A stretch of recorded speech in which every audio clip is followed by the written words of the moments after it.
And welcome back to episode 17 of the What's in Your Cup podcast. I am once again your host, John. Co-host question mark intern, but regardless, it's your boy Mark. You're back. How are you? I know it's good to be back. It's been a while. I think it's been 2 weeks since I've been on. Mm-hmm. And you know what? This is my favorite place to be throughout the week, other than next to my dog. Thank you. Yeah. So, to fill everyone in, for the time being, Alyssa will no longer be with us. Unfortunately, there's just too many scheduling conflicts. A lot of things going on with work and school and everything else that she's up to. So for now, it'll just be me and Mark co-hosting the show. Mark and I co-hosting the show. And hopefully she'll come back sooner than later. But we got to keep the things rolling. Yeah, So, hopefully she comes back. So, alrighty. So. So we had some interesting topics. I know before the episode was starting, you were talking about this whole dream drama going on. Yeah, I have a lot of internet drama I'd like to discuss. More internet drama. But this is like actually like spicy internet drama. I saw this on Twitter. Sorry, X. Yeah, I refuse to update my Twitter because I don't want it. I don't want to see the X. I want to keep seeing the blue bird. So I'm so far behind in updates. Doesn't the bird have a name? It has a name? I think so.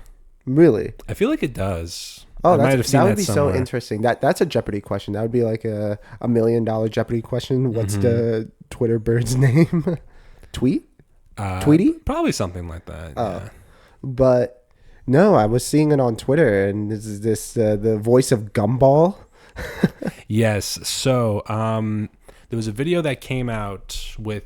So first, let me begin with the guy Dream. He's a very popular Minecraft YouTuber. I don't know how many subscribers he has, but he gained like. I can check. I'll check the subscriber count, but continue. I know he gained millions of subscribers for his like Minecraft speedrun plays, and obviously like Minecraft has a very like young fan base, so they subscribed to him very quickly, got a lot of views on his channel. One of the first things I think happened was I think someone proved that those speed runs were fake. Wait, before you continue, across his 7 YouTube channels, Dream we're talking about, he has 43.51 million subscribers. He has 7 YouTube channels? Yeah. I thought he just had one. I guess across his 7 channels, he has 43.51, but I'll check his main one. Sorry, but continue. Oh, wow.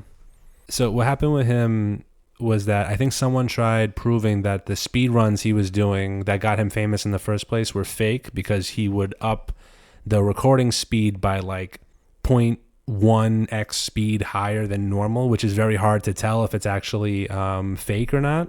I think someone proved him on that. How do you even prove that? Like, that's so You have to take a lot of time to do that. Mm-hmm. So the Dream main channel has 31.9 million subscribers. He has what? 31.9. Like the channel Dream has 31.9 million. I remember it was for a time it was like the fastest growing YouTube channel at that moment because then like it was at the top of when like Fortnite and Minecraft were like beefing over who was the better, more popular game. Oh, like what was it, like PewDiePie and what was the other one? T-Series. T-Series, like yeah. And then he made a Minecraft video that brought back its popularity or something like that. That's crazy. But there's a lot of things going on with him because some chat screenshots that he was made created these grooming allegations with minors. Gosh. It's like, what is it with YouTube celebrities and grooming? It's like peas in a pot, man. Like James Charles was the big one. Now we got Dream. It's like, damn. Mm-hmm. And I just know Dream as the guy who got clowned when he did his face reveal and then he put his mask back on because everybody clowned him. Yeah. The internet, it's a tough world. It's a tough world. I think there's a lot going on with him. I think like he did something with like his chin during his face reveal so that he wouldn't look exactly like he kept like trying to force an underbite outward during his. There's a lot of shit on Twitter. There's a lot of rumors. A lot of rumors on Twitter. Oh wow! So like Twitter was lighting his ass up. Yeah, they're going after him like crazy. But then when the grooming allegations came out, there was a lot a lot of people like slamming him. Obviously, when you get an allegation like that, what do you think would be the first defense? It'd be like, that is really tough because there's, in my opinion, there's one of two ways it goes down. mm-hmm. You have a hard landing, or you have a crash. Mm-hmm. For example, Kevin Spacey, I remember when he got caught grooming a 14-year-old boy, he basically came out and was like, yeah, I'm so sorry. And by the way, I'm gay. Yeah. Like, he tried to play it off as like, oh yeah, this is me coming out and I'm like out of my shell. People are like, no. Yeah. And I think he's in Italy now making some like independent film. Like, he's trying to get back into film, but Yeah. not in the American market. You can't because of all the Yeah, and I think that you can have like a soft landing, like with James, not a soft landing, but a crashed landing, or hard landing. That's what I meant, a hard landing, where like James Charles, where you somehow manage to retain your career. Like, I do not know how James Charles has not been canceled or, like pushed out of society, because do you know the whole beef with, or not beef, but the whole controversy surrounding James Charles? Which one? Oh, that's even crazier. Which one? There's a lot. But he basically has now, anybody can correct me, but I saw a short video about it. He has gone independent now. Like, I don't think he's with any major makeup label anymore. He's fully independent. But he has gotten caught like 3 separate times talking to underage boys that basically, he lures in with money, fame, like, you get to be my boyfriend, blah, blah, blah. Like, I'll buy you all this stuff. And it's just like, how is this man not canceled? Like, how is this man still allowed to go about society after getting caught multiple times? Like, for example, remember James Franco is the older brother, right? He's like The Boys with Seth Rogen. It's James Franco, right? James Franco is the older brother. Did you remember, this is an old story though, but do you remember when James Franco got caught with an underage girl? But here's his thing though, is that he had like, I guess, plausible, air quotes, plausible deniability, where he was at a club and he was like, oh, I thought she was 21. So he kind of like skated around that. But with James Charles out and about and Dream, and I know you're going to explain this, but like the voice actor for the world of Gumball, like the main character, how old is he? Like at the time of this incident? At the time of this, let's see. He has to be under 18. He's like 19 or 20 years old. Oh wow, 19 or 20. Yeah. He was he's been voice acting for years. So he started off as a kid, and then. So where do these like grooming allegations come in now? The grooming allegations on Dream's side were from a while ago. Oh, this is a while ago. These were like chats with fans that got leaked or something like that, and then the grooming allegations came out. I'm trying to pull it up here, to remind myself, but it reminds me of like Hoodie Allen. Do you know Hoodie Allen? Yeah. You know how like all of his fans were all like 16, 15-year-old girls, and he did this bra jump rope where girls would throw, and mind you, these are teenage girls throwing their bras onto his stage, and he's clipping them together, and then that was like his thing at shows, and he would jump rope with bras of teenage girls. Oh wow. And I'm like, people just thought this was okay. Like, nobody just sat back like, maybe this is weird, maybe we shouldn't be doing this.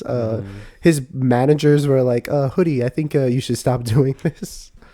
But yeah, that's crazy. And so this controversy with Dream is surrounding, you were informing me before the episode, it surrounds a video, right, with Nick Cantu, that's his name, or Nicholas Cantu? Nicholas Cantu, that's his name. Yeah, so for those who may not know, Nicholas Cantu was a voice actor for this fictional character called Gumball from a Cartoon Network show, which is S-tier show, World of Gumball. And it's really interesting because they were in an Uber, right? They, so there was a video that Dream recorded while they were in an Uber ride back from, I think they were coming back from a bar, but they were getting wasted. And then Dream records him just fucking wasted in the Uber ride. And as he's wasted, he's arguing with the Uber driver. And hold on, just arguing with the freaking Uber driver is such a crazy statement. I'm pulling up the stuff now. Yeah. But while he was in the Uber driver's car, he was saying racial slurs, threatening Dream physically, using slurs against gay people specifically, and obviously that though it's real. The video, it's like undeniable. Yeah, he caught this his is ass. him. He caught his ass. And then now he's in a lot of heat for saying everything, but like he can say I was wasted off my ass because I went with you and hung out with you the entire time. So yes, I did all those things and I'm very sorry for doing all those things, but you're still a pedophile. Oh my God. With those chats that came out and everything else like that. And you're joking around about being one, which only confirms what you are. So he hit the Uno reverse. So now he kind of pulled an Uno reverse card, and now there's beef between Dream and Cantu. But what's so weird about it is, like, first of all, why are you in the front seat of an Uber when it's like, well, there's so many questions. First of all, why is Dream hanging out with this guy? That's the first of all. Second of all, why is he sitting in the front seat of this Uber? Third of all, why is Dream recording him? Right? Like that, like, you know, if they're quote unquote friends, right? Why was Dream recording him? Not saying like, you know, what Nicholas Cantu did was okay, because it wasn't. And definitely he's going to get what's coming for, right? But, you know, it's just kind of like so weird was like, if you're boys, if you're quote, you know, if you're doing all this stuff, like why are you immediately whipping out the phone, start recording him? You know, and then do you know what caused this? Like, did Dream just post this and went off on him on Twitter, or was it kind of like, oh no, he said something first, and then Dream was like, oh, actually, here's the receipts. You know, I literally just saw all of this yesterday because it popped up. You know how like you follow like. Yeah, it's like a For You page, and like all this, and all then it this just pops up on your For You page because somebody reposted it. Yeah, and it was something about how they were fighting over the grooming allegations first. Like Cantu was calling him out for it. Oh wow, something like that. And then he responded with that video that he took of him in the Uber ride. Oh wow, so is this dated? Is this like an old video that now has resurfaced? I don't know. This is it just came out. This is like hot off the press, like a day or two ago. Oh wow. So, and it came to my attention yesterday. So. Wow. You know, that's actually really interesting with, you know, that whole. And in your opinion, do you think there is such thing as like a too big to fail YouTuber? Oh, absolutely. Yeah. I think, like, do you think Dream has reached this point of his like YouTube success where he's like too big to fail? Like he has his ride or dies. And like, I think really all you need, if you were to get a small unmovable block, right? So let's say I got 50 million subscribers. I'm a mega YouTuber. I'm making millions a month. All you really need to live off of YouTube is, let's say, 1 million subscribers. Like for you to have a middle class lifestyle, you know, or maybe an upper middle class lifestyle, depending on, you know, what kind of content you make. So assuming my fan base, I have a small unmovable block of 5 million, let's just say 10%. Is like, these are my ride or dies. At some point, yeah, you're just like, you will never fail because you will always have that like mega fan base, you know. So well, given that he has like 40 something million subscribers by now, so yeah, even though these allegations are out, then he's not going to go anywhere. He's still going to be there. He's still going to be making content. There's still going to be a huge portion of his fan base that's going to watch the videos regardless, even if it's only like 1 million views per video. That's still a lot. Still making money. The only mega YouTuber that I know that has really, his whole career has been destroyed was Shane Dawson. Yeah. That was it. And that's so weird though. It's like Shane Dawson of all people has, his career is done. Well, Shane Dawson didn't have as many subscribers as Yeah, Dream I has get either. that. So. But also, though, Shane Dawson was, you know, and I'm not, I would say, as culturally literate in this sphere of YouTube as other spheres. But Shane Dawson ran in like the Jeffree Star circle, James Charles, you know, what's her name? Tati, like the beauty gurus circles. And it was just so crazy because it all just started on Twitter with Jaden Smith literally saying, "You're a pedophile." Like the same kind of with you, like how you were saying with Dream and Nicholas Cantu, like, "You're a pedophile. Here's the receipts." But that worked with Shane Dawson, but not with Dream. That's interesting. And I wonder if YouTubers have learned from Shane Dawson. Like they watched that happen and they got their PR teams and they got their PR people or like learn from this mistake. Like what went wrong. Yeah, dissect it. A lot of YouTubers, like you remember like the ones from like early like late 2000s. Yeah, like Smosh, you know, Shane Dawson. Who was another? Like I remember this was more video game, but like remember Minnesota Burns. It sounds familiar, yeah. He was like that was like when trolling on COD was like a big thing on YouTube. But yeah, like but a lot of those guys had to change their content because it's just, it doesn't fly today. Yeah. They would be canceled immediately. Oh, 100%. Like I wonder if there's an archive of YouTube videos. Like, you know when YouTube demonetizes something or like removes it from the platform? I wonder if there's an archive of the golden era of YouTube somewhere in the YouTube headquarters, and it's just will be there for eternity. Well, nothing really gets deleted, right? It just gets moved to another folder. And you could also, do you ever heard of a website called the Wayback Machine? No, what is that? It's a website where it compiles everything that's ever been uploaded to the internet. So any YouTube video, any article, anything like that, and you can use the Wayback Machine to find something that came out from years ago. Oh wow! So for example, if it let's say a YouTuber took down a video from this many years ago, technically yes, is it off the platform? Yeah. You can't watch it anymore, but you can go on the Wayback Machine and they'll have like recording of it. It's not perfect, but it will have, because everything's documented. There's no such thing as a delete button. It just gets moved to a new folder. Take notes, people. Take notes. Yeah. So you just use the Wayback Machine if you really want to find something that somebody did and you don't want to go through years of like thousands of videos. Just use the Wayback Machine. Wow.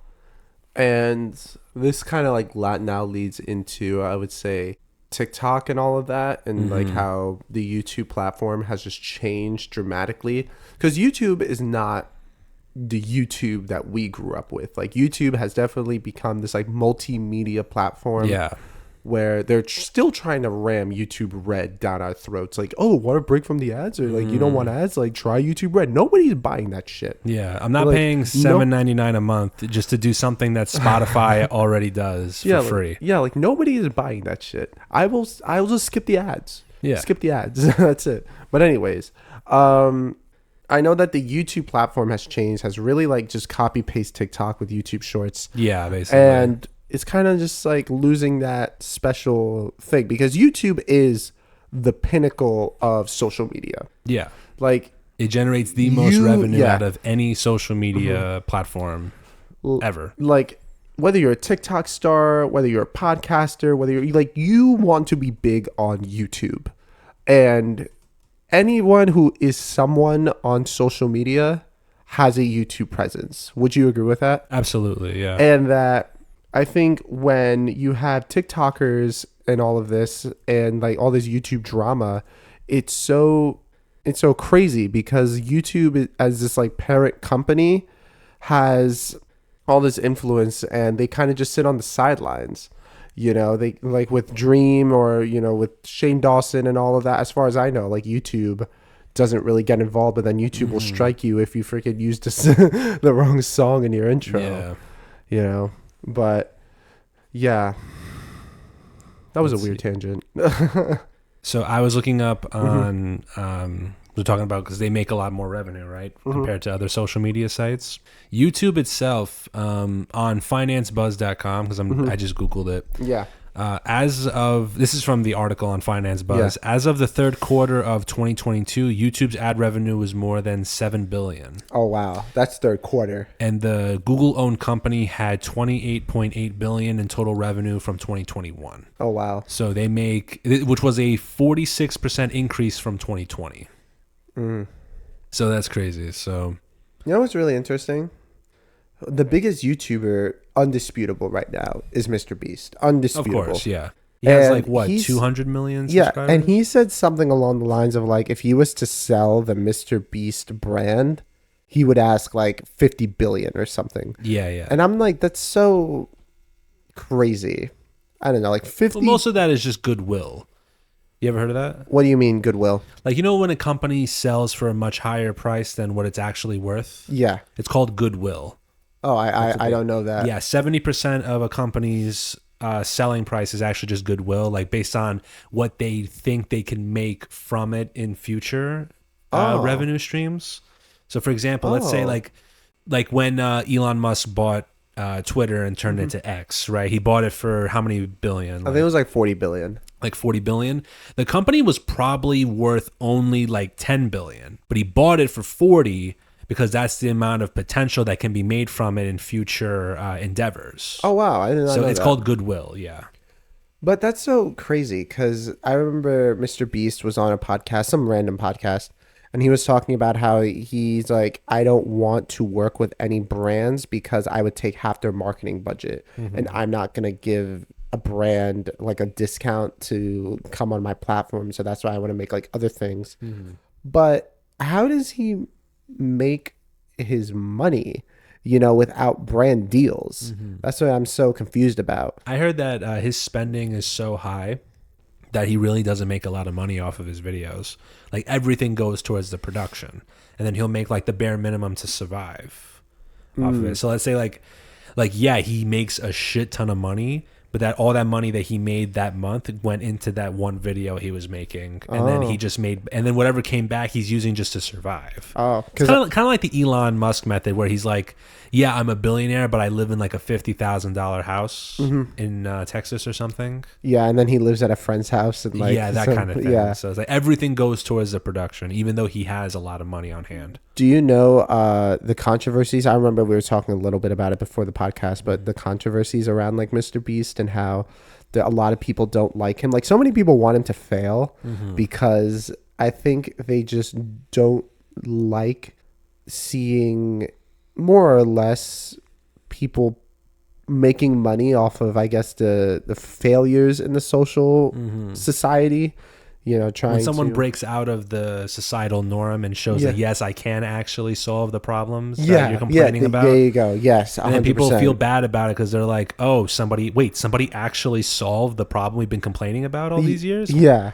Like somebody, I remember watching this short of somebody like going off on Mr. Beast about, oh, this is very unethical, making like a video about how he cured 100 people's blindness and like 100 kids' blindness. Yeah. And he was like, oh, this is wrong. Like, this is terrible. You're just using these people's, for views, but it's like for clout. And exactly. Using them for clout. But also it goes, but he also cured 100 people's blindness. Yeah. Or I think he did something with deaf, like he like cured like 100 deaf kids. I don't know about for people with deafness, but I do know the blind one. Yeah, he did it with people with like hearing loss and all of that, and he paid for like hearing transplants, so like hearing aids and all that.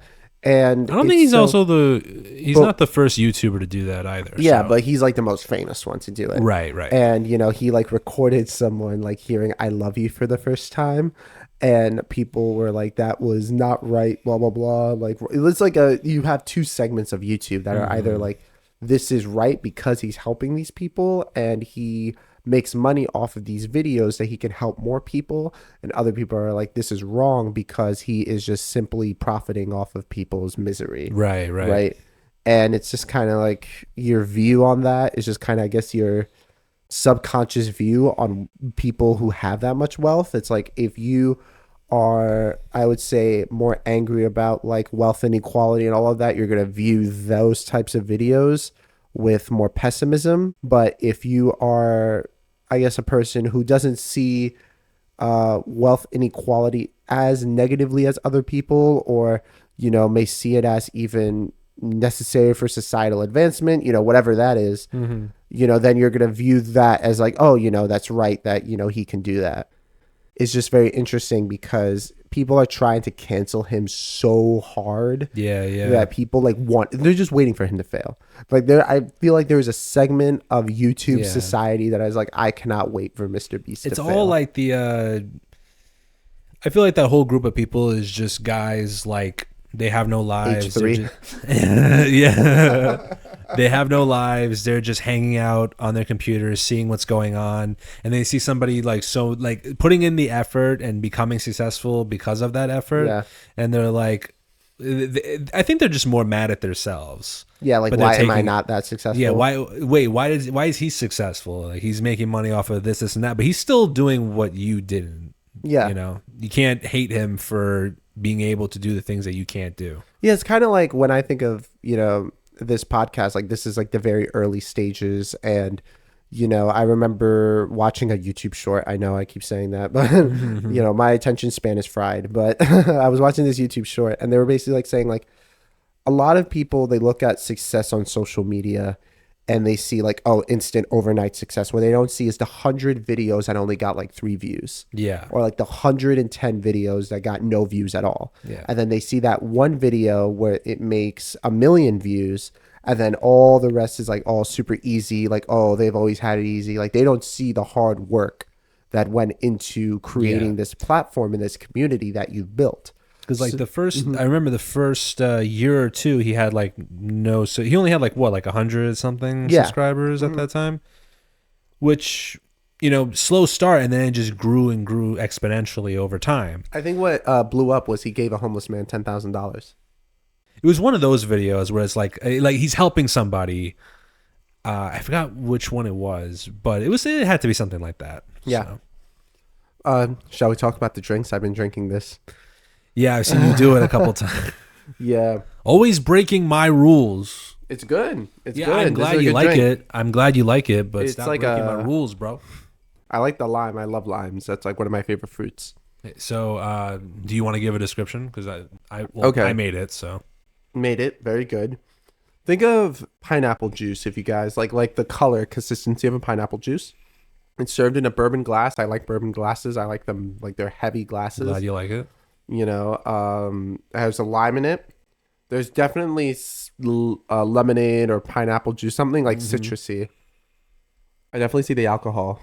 Like when you. Well, it's also been sitting. It's also been sitting there for a little while. So. But you know what I'm talking about? Like when you look at a water and you see like you see like the little like waves from the alcohol, the little like shiny stuff. Like I'm thinking there's some clear spirit in here. There is alcohol in this. Yeah. I'm thinking vodka. I know you're a big vodka person, but it goes down. Really easy. Well, here's the thing though. If it was vodka, you'd probably be choking a little bit more because I know you don't like vodka. I do not like vodka, except for Mike's Sex on the Beach. That is, I love that. But the vodka, I hate vodka. All my friends know this. I hate vodka, but yet they force me to drink vodka. Maybe someday I'll wake up and be like, I love vodka. Maybe someday. Maybe someday. But yeah, no, it's really good. I'm like downing this because I'm low key a little thirsty, but it's really good. Can't you at least wait until we introduce them first? Where's the fun in that? I remember I gave you a seltzer earlier to quench thy thirst. Yeah. Is this done? You guys are going to have some ASMR. Oh, no, it's not done yet. No, you didn't even finish it. I didn't even finish that. Damn. We're sponsored. Oh, we're sponsored by Waterloo Sparkling Seltzer. No, we're not. Stop. Oh my god. We are not. We are not sponsored, but I wish they would sponsor us. I wish. Send us some we're not sponsored by that company. Oh my gosh. What if have you ever seen that meme where it's like how success is that you go to a bank, right? Like, I want $1 billion loan. And they're like, well, why should we give you $1 billion? because I'm married to Bill Gates' daughter. And they're like, oh, you're married to Bill Gates' daughter? Here's $1 billion. And then you go to Bill Gates and you're like, I want to marry your daughter. And he's like, why? And then you go like, oh, I have $1 billion. He's like, oh yeah, okay, you can marry my daughter. Oh, wow. And then like, you know, that's how like the corporate world operates. You just like lie off your shit. So what if I said, yeah, we are sponsored by X company. And then they're like, oh, you know, you're sponsored by that X company. Here, come on our platform. And then we go to that company like, you should sponsor us. And they're like, why? Because we're on this platform. Big brain. I'll take that into consideration. I think that's a good idea. We just lie, gaslight, gatekeep. Girl boss. Hell yeah, let's do it. But yeah, I know we were talking a little bit about TikTok earlier and how yes, YouTube I is. wanted to get into some TikTok trends. Oh my gosh. Well, there's a new one practically every 2 or 3 weeks. So, but there's so many because I realized there are a lot of really stupid TikTok trends. Oh and that go south so quickly because they're just a young audience that's dumb enough to actually try them. Well, people just want clout. They just want clout. That's but is it worth harming yourself? Like, because some of these are really dangerous. Yeah, because people don't know TikTok. You get paid like 1 cent per million views. It's so terrible to make a living on TikTok. So when people are like, oh, I have like 90 million subscribers on TikTok, or what do they call it? Followers?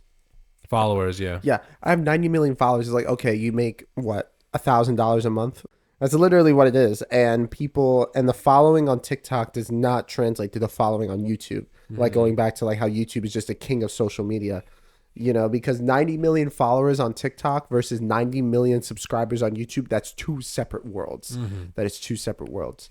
But what's these like dumb YouTube? So I did a little bit of research. I did a little bit of research before we came on here. I tried finding like the worst ones of this year, but there's not really a compilation of that right now.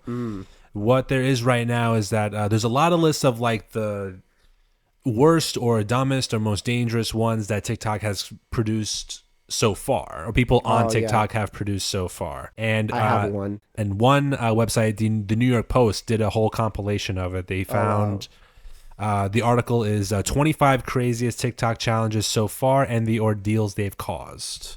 So I'm citing this from the article itself. And let's go through them. Let me know if you've heard of any of these. Okay. The first one that they list is called fairy flying. You ever heard of this? No. So fairy flying, which I'm going through the article now. Yeah. Which sounds like a harmless trend. However, mental health professionals are concerned the videos which show participants flying in midair with their heads out of frame could be misinterpreted. Many have compared shocking imagery like this to fake suicide by hanging videos. Wait, do they have a photo? There's a photo. Yeah, hold on. I gotta turn my computer on. Okay. Let me lift this up. For a disclaimer, there may be some sensitive topics we may have to talk about. What the hell? So like in the video, they just kind of like levitate in the air, kind of like a magic trick. What? But they don't show what is bringing them up in the air. Oh yeah, I can definitely see this one photo. You know, this is definitely a disclaimer. You can fast forward 15, 20, 30 seconds. Okay. For those who did not, I'm just going to describe it. Yeah, there's definitely like this young girl where you just see her feet dangling off of the air. So she's floating, but, you know, anyone with a slightly higher IQ than room temperature can quickly, you know, say, all right, this like, may shit, be. Wait, yeah. how are they doing that? You know, that could be scary. I know one TikTok trend, it may be in the New York compilation post, was POV, like you're a Holocaust survivor, or like POV. Oh, yeah. Oh, my God. That like was horrible. That was so cringe. It's like POV, like you meet Anne Frank at Auschwitz.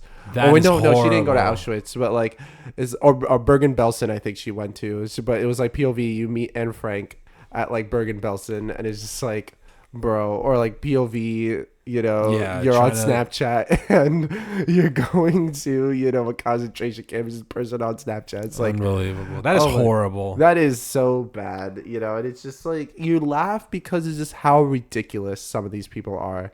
And they know what they're doing. It's just for clout. That's all it is. It's just clout chasing. So, but that trend specifically, It was described as very triggering and can bring about negative emotions for people who have experienced suicidal ideation or have loved ones who have attempted. 100%. So that, it's very disturbing that way. Mm-hmm. Then the next one on the list is called, do you remember, it's called Sleepy Chicken?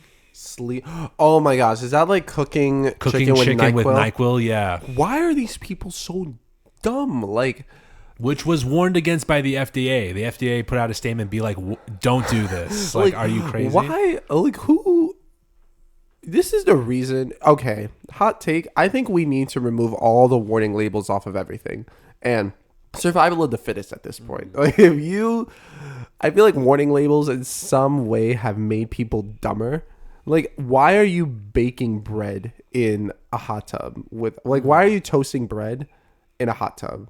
Like, why? Who made that mistake where these companies are like, oh, we have to put this on our box to tell people not to do that? Or, like, NyQuil is probably now going to put, please do not cook with this ingredient. Yeah. It's just not used for cooking properties or shit like that. It's just so weird. And well, the more you tell someone not to do something, the more they do it. Yeah, I feel like people just do it. And then... But how can you be dumb enough to, like, it's written as the viral new recipe that involves basting a chicken in the cold and allergy medicine NyQuil, presumably invented to cure sleepiness and prevent peckishness in one fell swoop. The bird brain trend has been circulating for months. Bird brain trend, LOL. I love that joke. Described as amateur chefs whipping up batches of alternative medicine. Let's see what it does. So wait, the whole idea of the trend was to basically go to bed with a full stomach all in one swoop. Like the chicken would absorb the NyQuil and you would cook the chicken and you would basically go to bed and you wouldn't be hungry. The problem with boiling NyQuil or cooking with NyQuil is that the cold remedy contains different chemicals, including acetaminophen, dextromethorphan, HBr, and doxylamine-succinate. I hope I'm pronouncing that correctly. Basically poisonous, I'm assuming, when cooked at high temperatures. FDA advised against it because it is dangerous to ingest and prepare NyQuil in this manner, as it concentrates and changes the properties of the chemicals inside of the medication, almost the same way as ingesting a methamphetamine. Oh. Yeah. So this is like akin to that of like eating meth. It's like it's describing ingesting and preparing a la methamphetamine. That's written on the article. Oh my gosh. So, and because like when you heat up a chemical, it's reacting, right? Yeah. So it makes it stronger and can hurt you. Mm-hmm. So that's just ridiculous. Damn. Like, I know, what was another really like dumb TikTok trend? Like the Anne Frank one, I just remember that being like, oh my gosh, these people are so dumb. And then I remember one that we were talking about before this podcast was the silhouette challenge, but that was more for like OnlyFans girls and all of that. Yeah. Yeah. They just get naked and post their And it was shadow. like black light, and or like they were all black, and then they have like a red light around them. It was like a deep red light and then the shadow, but like you can see like the nipples. Yeah. And that kind of thing. Like, not the worst trend, but definitely I would say. Well, it's also a Snapchat thing too. It's not just a TikTok trend either. So damn.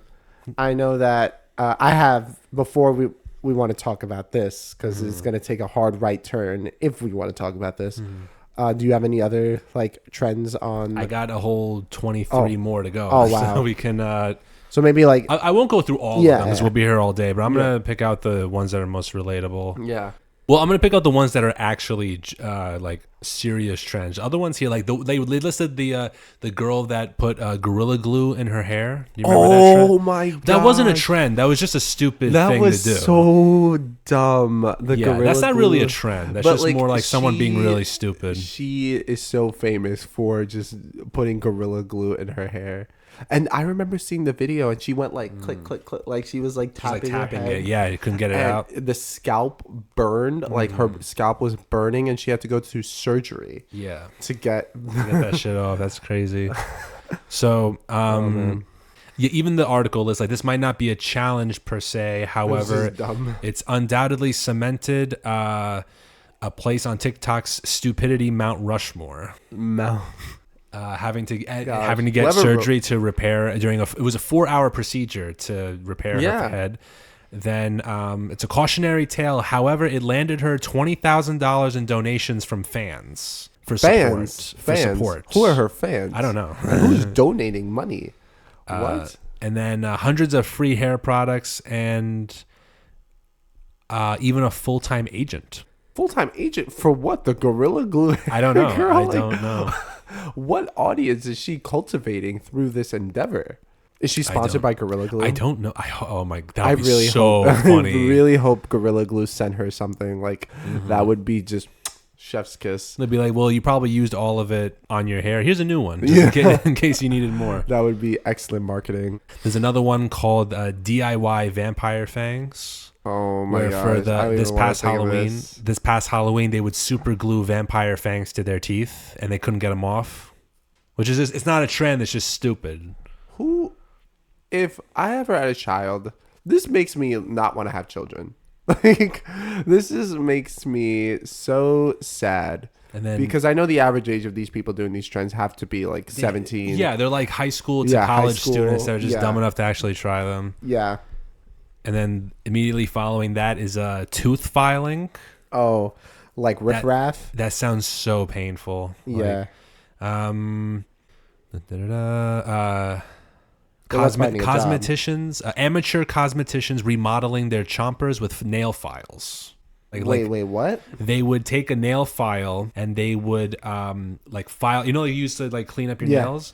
They do that on their teeth so that you look like you'd have animal teeth, like sharpened teeth. Oh, that kind of shit. But like once you shave that down, teeth are like bone. Yeah. Once they're shaved down like that, they don't repair themselves. Yeah, you're stuck with those teeth.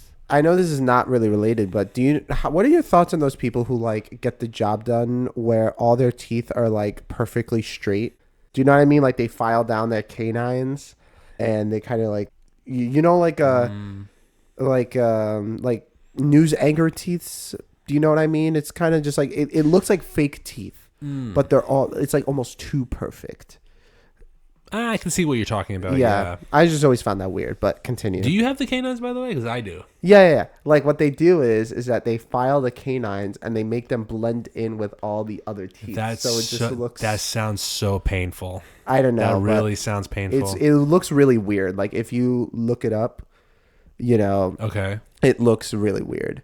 It's like a, stereotypical, like the president would have that. Because it just looks nicer when they smile. The next challenge is the face wax challenge. You ever heard of this? But face waxing though is like kind of. But what's the challenge though? The challenge is that you have to cake a patient's face, including their eyes, with gloopy green wax, as if you were casting a mold. They have to have wax dipped Q-tips stuck in their nose to extract nasal hairs. And then you have to peel off that entire mold in one piece. So like the eyebrows are gone. Everything is like peeled off and shit. Like the goal is to peel off the entire mask in one go without like needing to take off multiple pieces. Who agrees to this? People agree to this. This is a video right here. I'll share it now. And the skin experts are saying that the process is traumatic for the skin, especially sensitive areas around the eyes. 100%. Like when I get a pimple by my eye, it's like so terrible. Let me see if I can replay this video here. See that? Oh my gosh. Yeah, you have to cake the whole person's face in this like wax. But like agreed to do this? But it looks like you're like when they do like cement molds or like whole molds of things, you have to like keep the thing in there. Yeah, that's just so much. Who agrees to do that? Like, are you really gonna do this all for like $20, bro? Like. Yeah, but look how many likes it got from a person you've never heard of. But, okay, you get 14,000 likes, and your skin is now traumatized. Probably, yeah. But God forbid, you got to pull that thing off. Imagine how much skin you're pulling off. Yeah, and all your hair is coming out. All right, the video... Your eyes are stuck underneath that thing. There's not a mask. Yeah. So you're pulling on your eyelids. Yeah, the video that we watched, this guy was, like, massaging it into his eye sockets. Oh, my God. God damn. And you know they're regretting it the minute course. the minute that it's like, all for I'm clout. regretting. It's all for clout. Then, Yeah.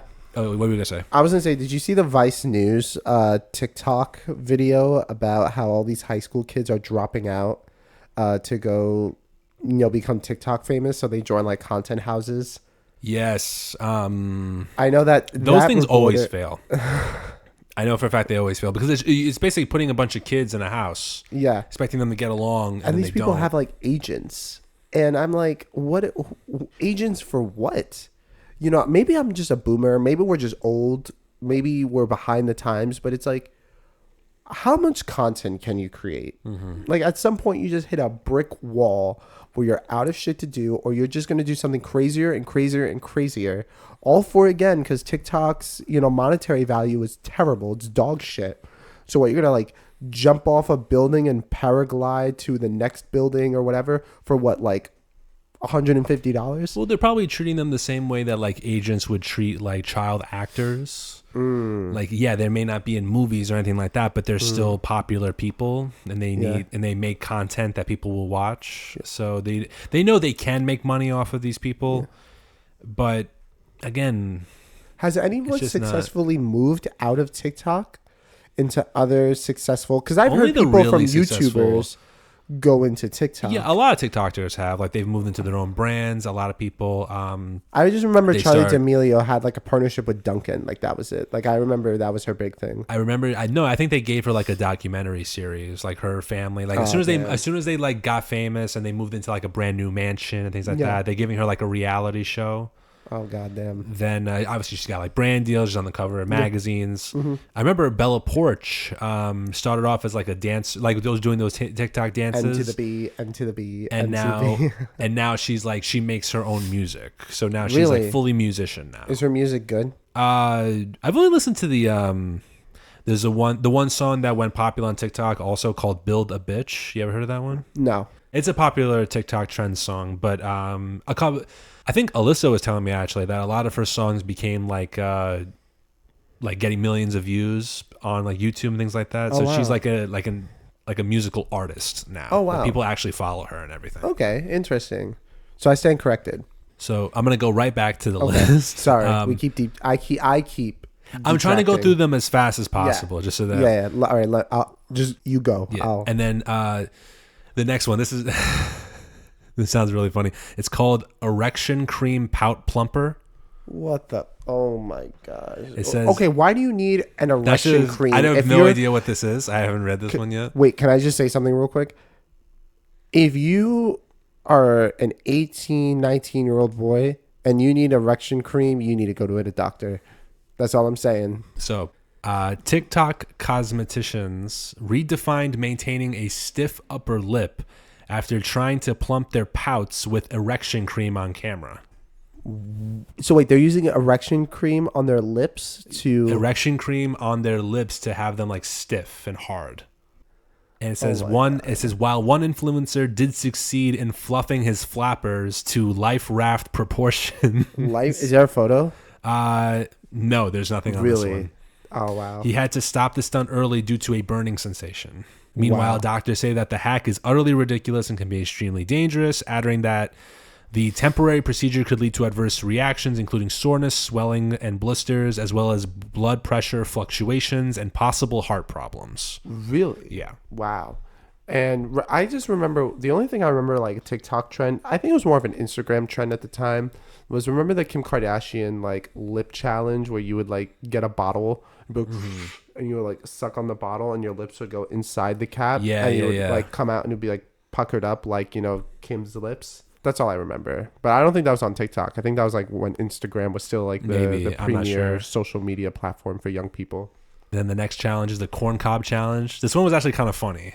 You told me about it. Yeah. It's a series of viral life hacks where you can accelerate your corn consumption by eating a corn cob affixed to a spinning drill bit, almost like a Looney Tunes character.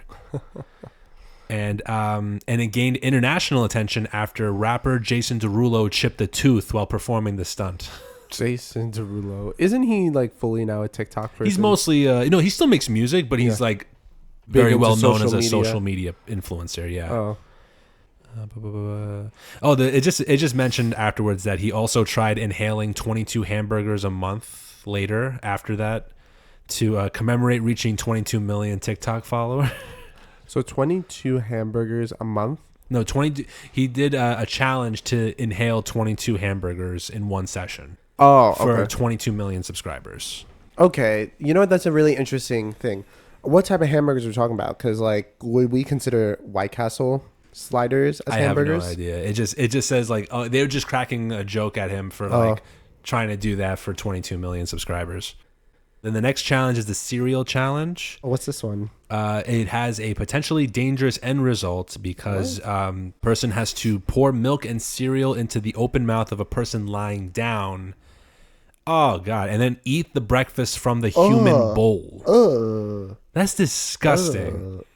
It's also a massive choking hazard. That's so gross. Yeah, like what the fuck? Okay, it ain't. That's like that gives off like weird fetish vibes. It says it outlines risky activities or other dangerous behaviors that are not allowed, and encourages, promotes, or glorifies such behavior, including amateur stunts and dangerous challenges.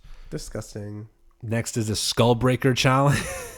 I can only imagine what this is.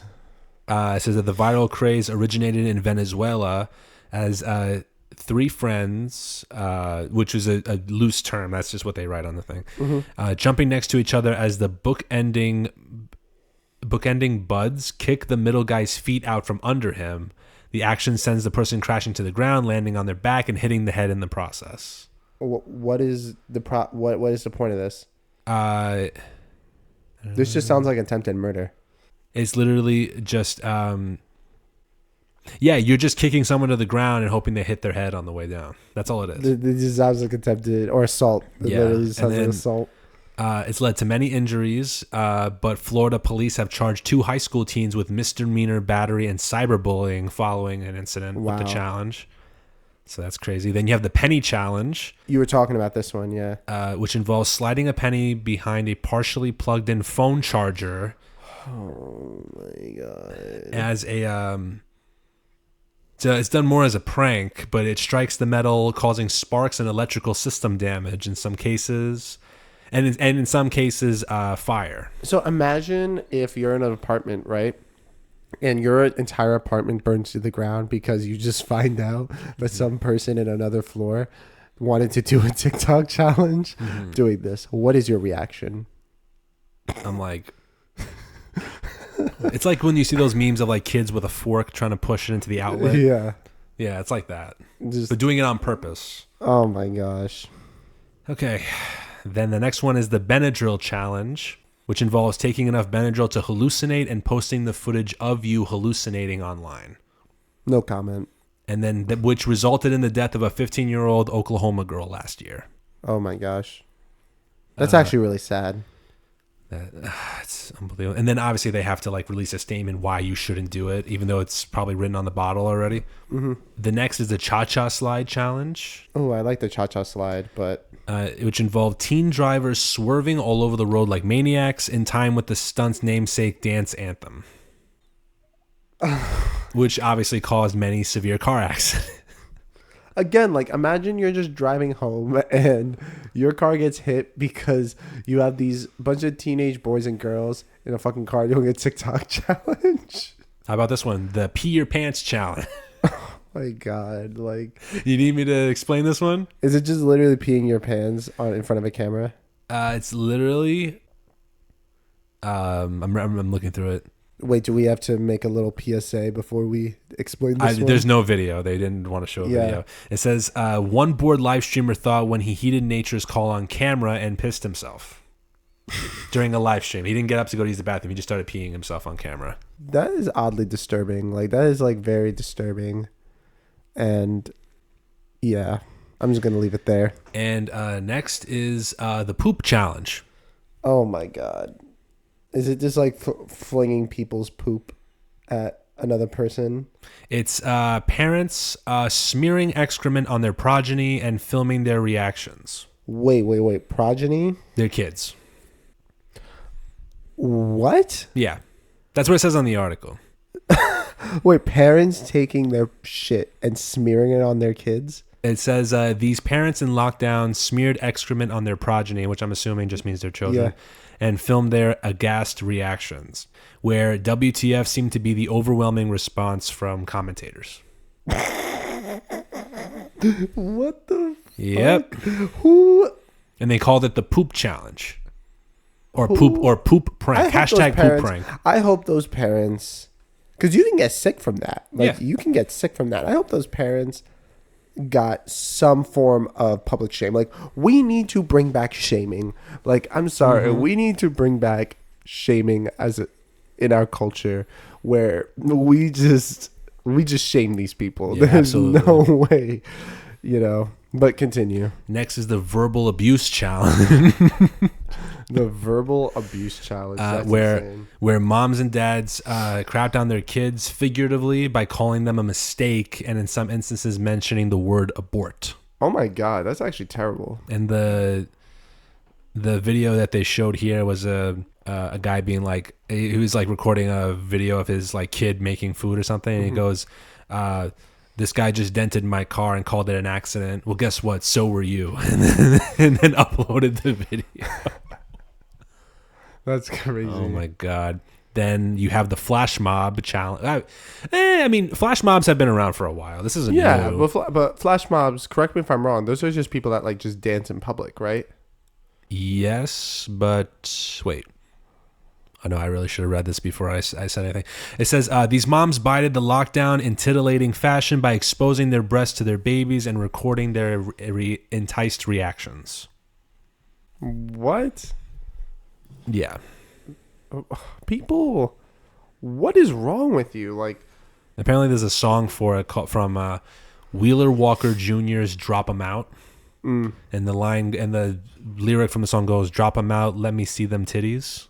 It's a 2015 country song. And then the next lyric is, "Gonna take a long look at those tiggle bitty."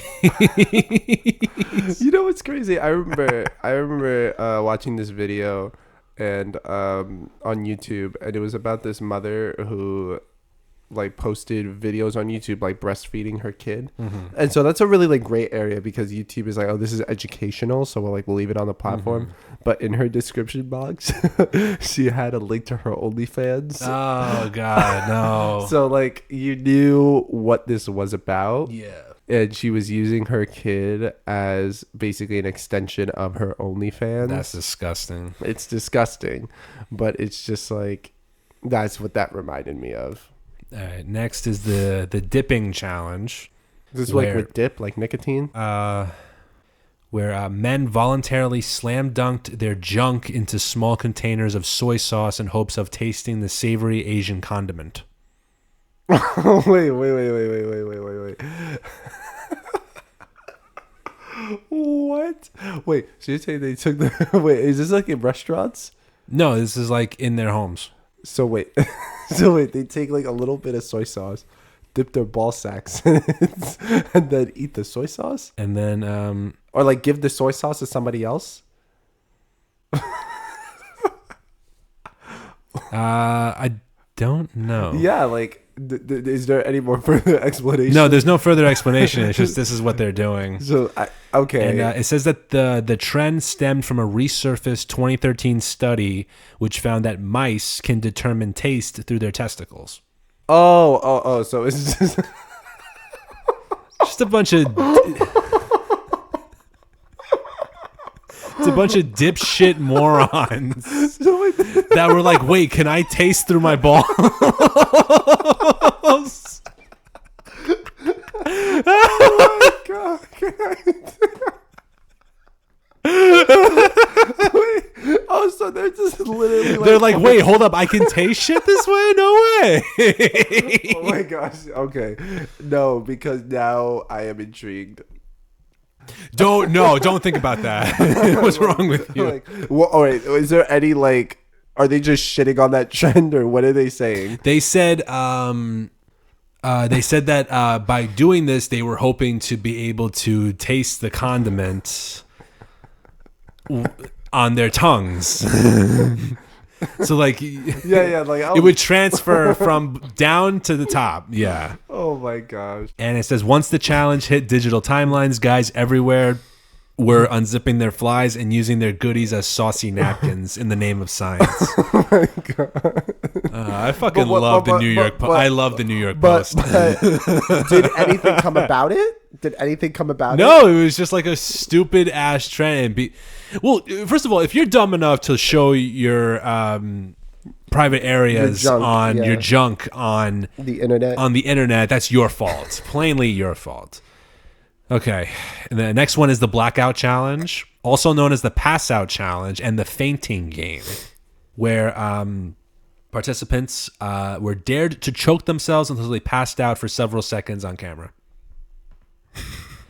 It just sounds like you just have an asphyxiation kink. That's literally what it sounds like. But the big controversy was, well, besides that, obviously, the worst part was a 10-year-old girl in Italy tied a belt around her neck and accidentally asphyxiated herself in January. Oh my god. She was rushed to a hospital in Palermo where doctors ultimately pronounced her brain dead.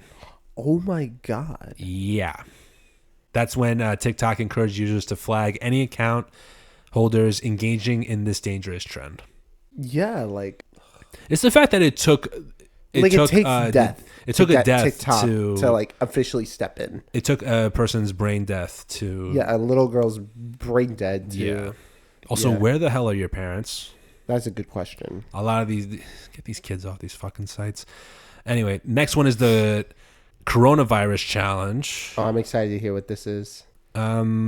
Is this having like a corona party? Oh God. Okay. Wait. Can I take a guess? Yeah, go ahead. Is this like licking the subway poles? Not the subway poles. The seats? The toilet seats. Oh God. Oh. Ava Louise, a regular attention seeker on Dr. Phil, took her clout chasing to the clouds in March when she went viral for licking airplane toilet seats. Cloud chasing to the clouds. And she dubbed it as the coronavirus challenge.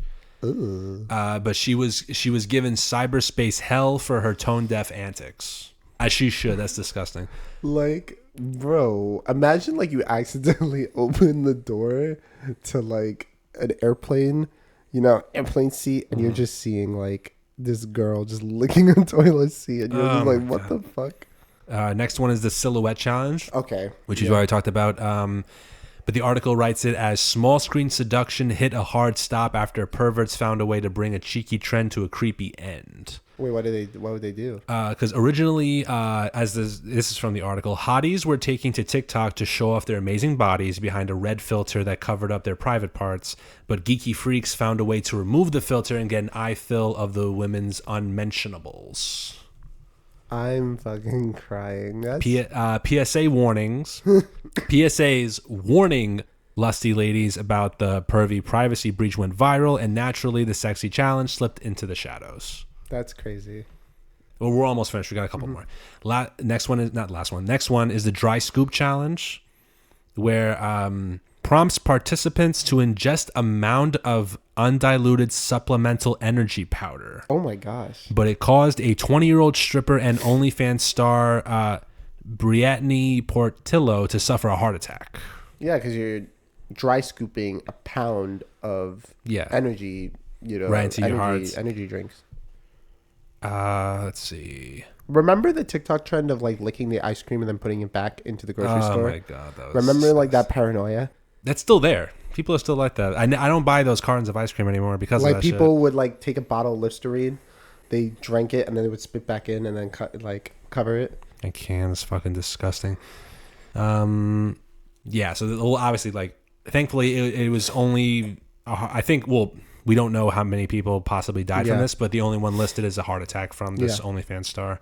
Next is eating frozen honey challenge, which is doesn't sound too bad. Which is a food fad challenge. Not so sweet side effect to ingesting frozen honey because it causes massive diarrhea. Oh, really? I did not know that. It involves filling a water bottle with honey and freezing it before consuming the golden concoction.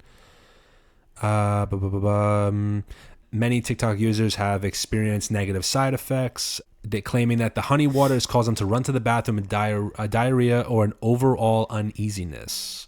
Oh. So I wonder what chemical compound in honey changes for you to get diarrhea from frozen honey. I don't think that New York Post article would say anything, but A user at Avery Cyrus reported similar results, captioning her video, "BRB, gotta go get my stomach pumped."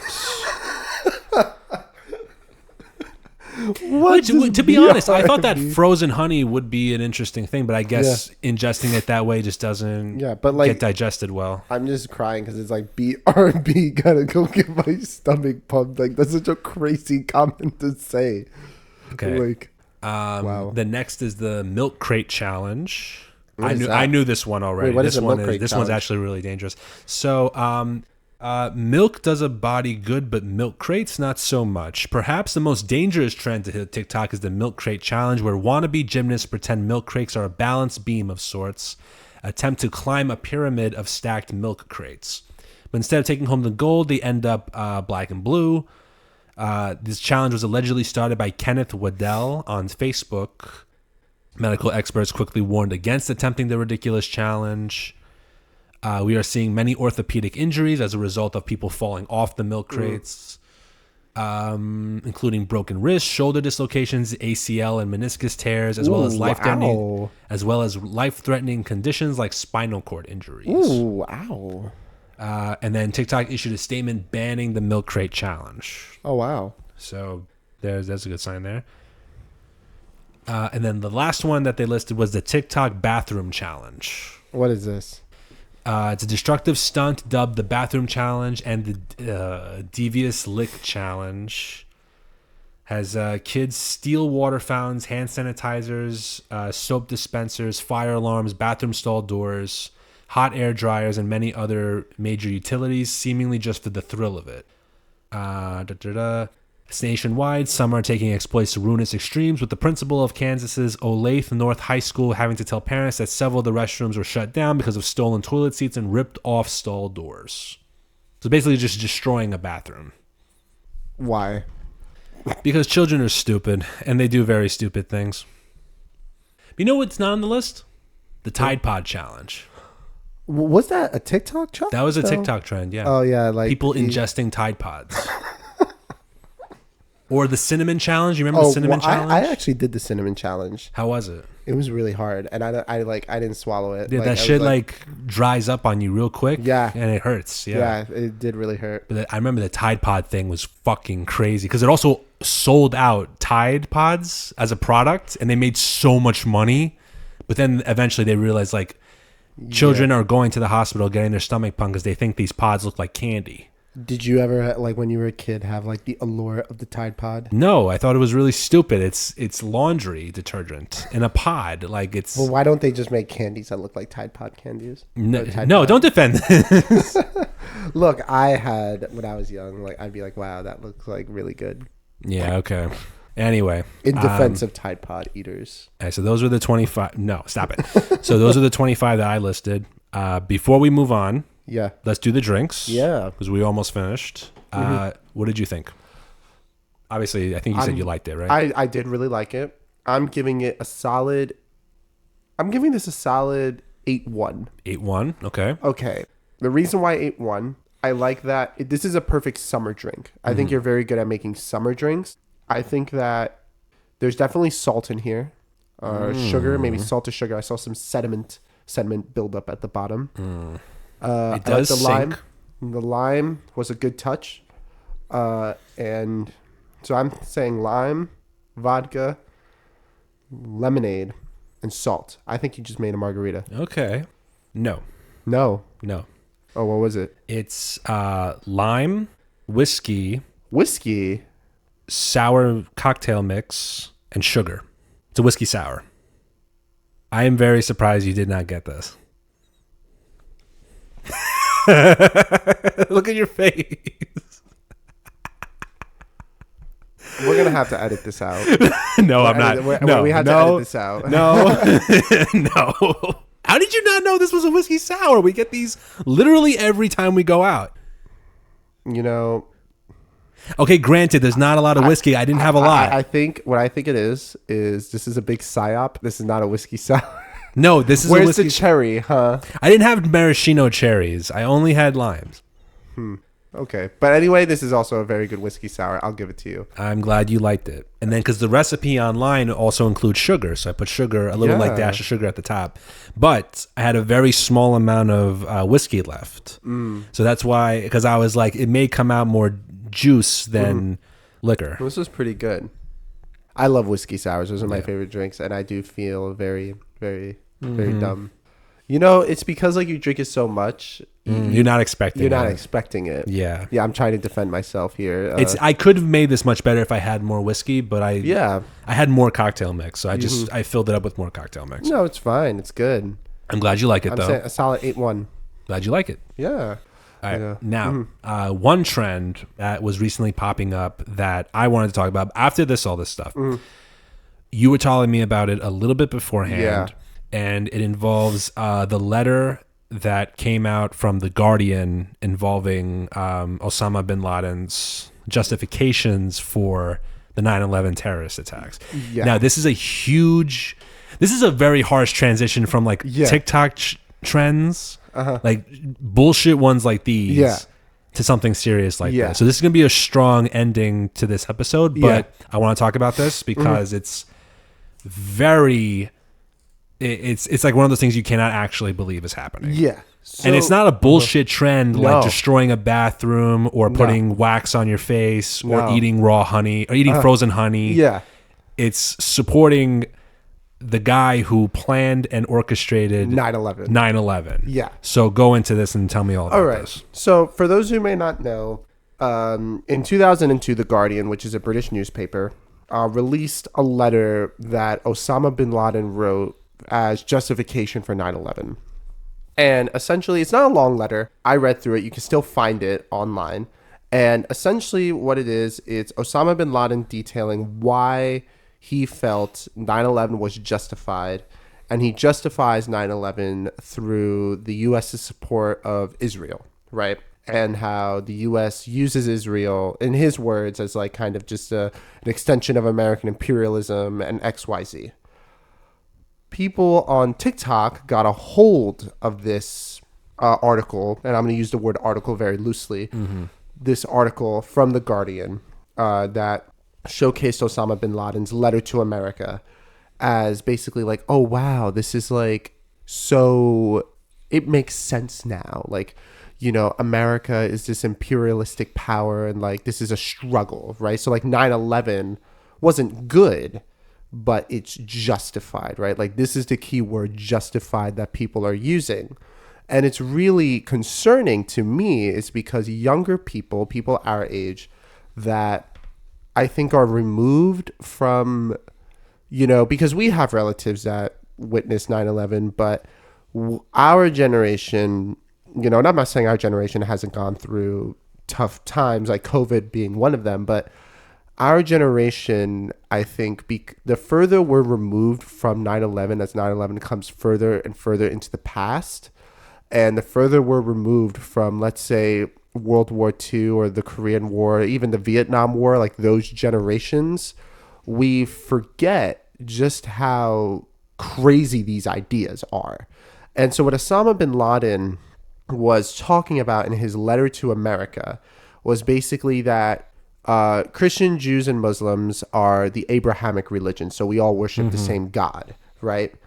But Osama bin Laden was basically arguing that Israel's claim of like the Holy Land for the Jewish people, right, is not right, right? The idea of Zionism, right? Like this Jewish homeland is not right because Jews and Christians are more or less worshiping false interpretations of God, and that the Muslims, the Palestinians in this regard, Palestinian Muslims, because he doesn't include Palestinian Jews or Christians, little side note, are the actual Semites or the descendants of, you know, the people who escaped Egypt, and that they are actually entitled to this land.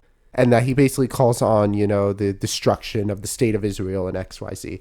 But that is not what I'm talking about. What I'm talking about is people on TikTok that were justifying this letter and kind of were like, oh my gosh, this is like so revolutionary and this is so like crazy. And what happened was, this is what's even crazier, John, was so TikTok and Twitter, because it was going into Twitter now, took down the hashtag.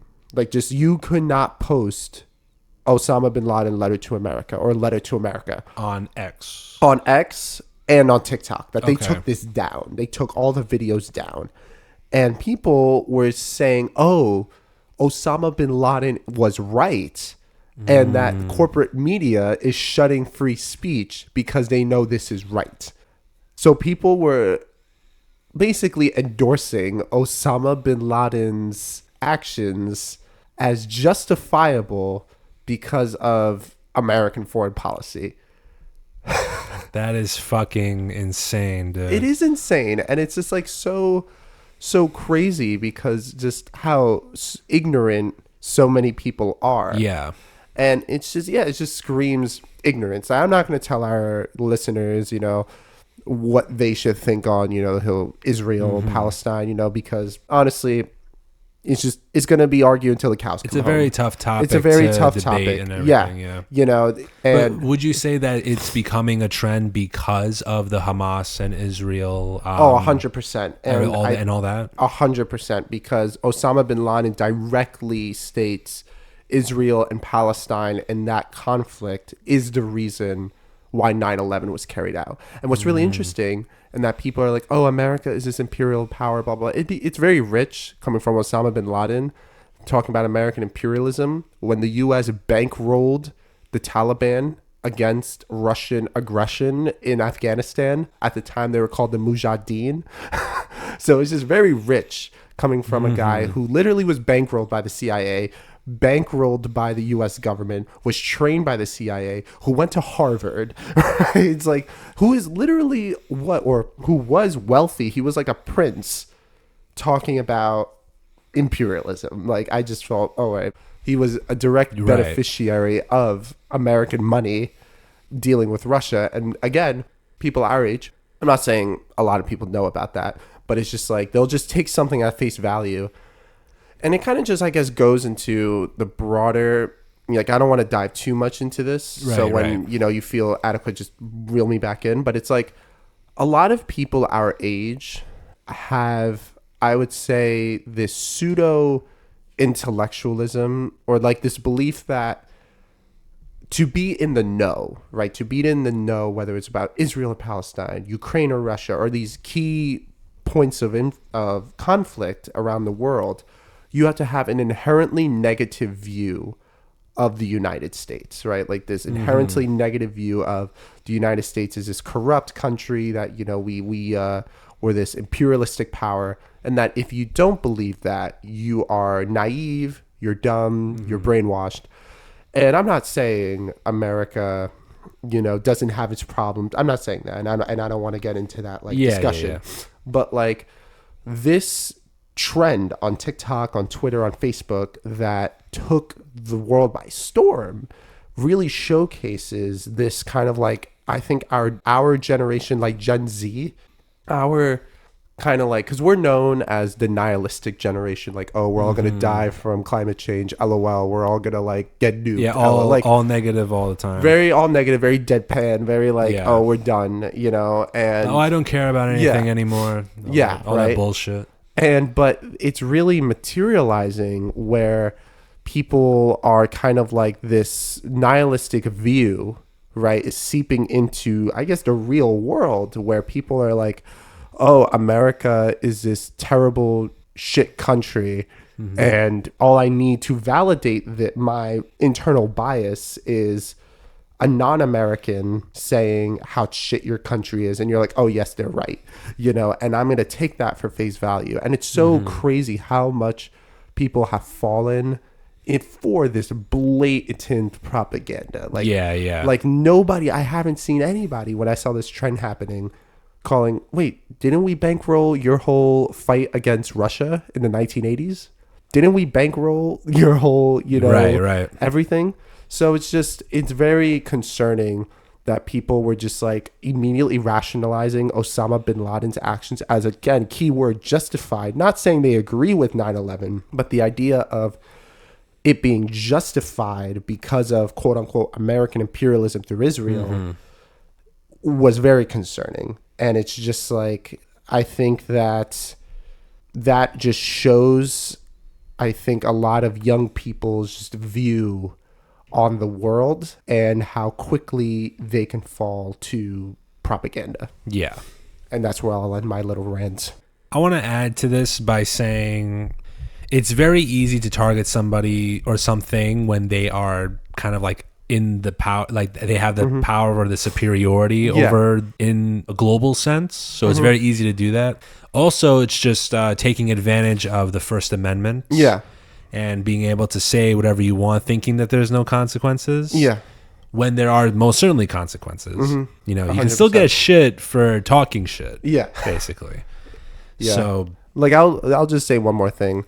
And there is this great YouTuber who, you know, I'm a big fan of. His name is JJ McCullough. I encourage... That name does sound familiar. I would encourage anybody to go watch his videos. He does a lot of, like, culture videos. Not, like, culture in the sense of, you know, explaining cultural, like, you know, like, for example, like Israel Hamas, like, no. He talks like, oh, what's like the cultural significance of like green apple candy, and he'll go into like a very very long in depth video about that, and I encourage anybody to go see it.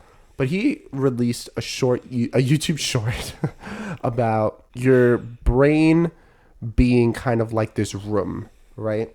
And you have an open door swinging in and out, and think of this door as a door that can really like open very easily and can close very easily. And by the door opening and closing are ideas.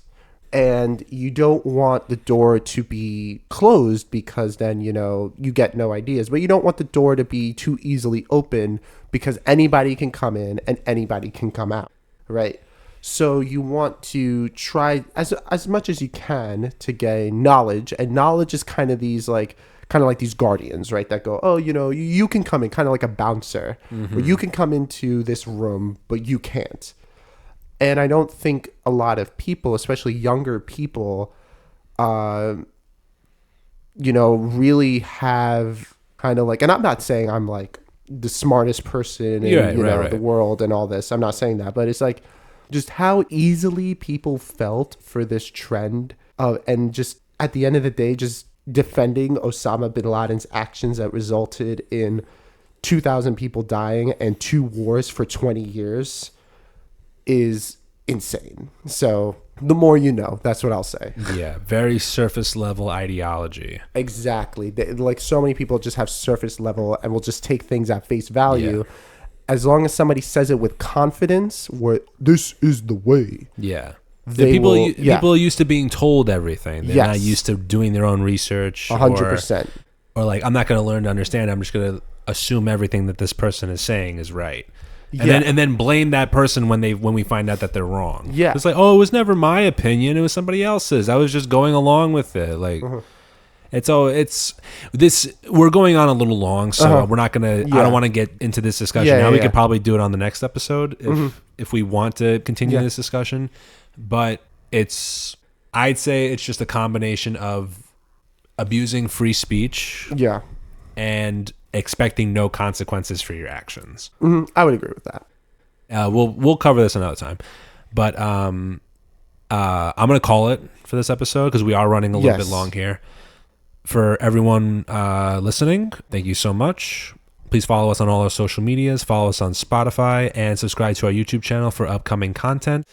Again, thank you so much for listening. We'll see you next time, guys. Peace.